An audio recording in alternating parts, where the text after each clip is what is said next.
if you take a group of people and put them into a meeting and have them talk about something, the opinions of the loudest person or the most charismatic person or the most assertive person, those are the ones that the group tends to follow.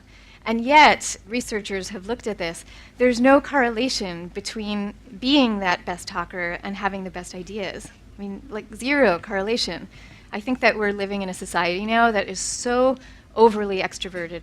As we shifted from an agricultural economy to a corporate one, we started to admire people who could be magnetic and charismatic, because these were the qualities that seemed to matter for job interviews and things like that. And so in the earlier agricultural economy, our self-help books used to have titles like Character, the grandest thing in the world.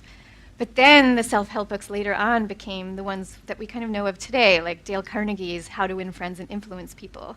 And those were all about teaching us to be more entertaining, more dynamic, and that kind of thing.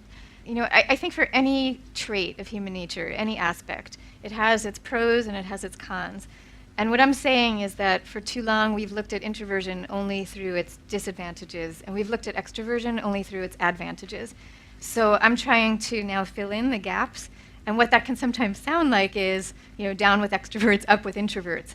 And my vision of the right world is a world where it's yin and yang, you know, and there's space for extroverts and there's space for introverts, and it's equal space. If you look at the birth of Apple, the Apple computer, we tend to associate Apple with Steve Jobs, who was this dazzling showman. But really, the person who invented the Apple computer was a different Steve. It was Steve Wozniak, who was a self-identified introvert. And he created this amazing thing by sitting by himself in a cubicle at Hewlett-Packard, where he was working at the time, late at night and early in the morning before anybody was at work. He would work by himself, by himself, by himself for months, and then he produced this amazing thing that he then shared with his friend Steve Jobs. And then it was Steve Jobs who said, hey, we should start a company with this. This is amazing. Without Steve Jobs, none of it ever would have come to pass. So it was this combination of letting, you know, the solitary person go off by himself to think in his deep way, and then having a partnership between the two. And in fact, you know, in companies, it's been found that the most effective teams are the ones that are a combination of introvert and extrovert.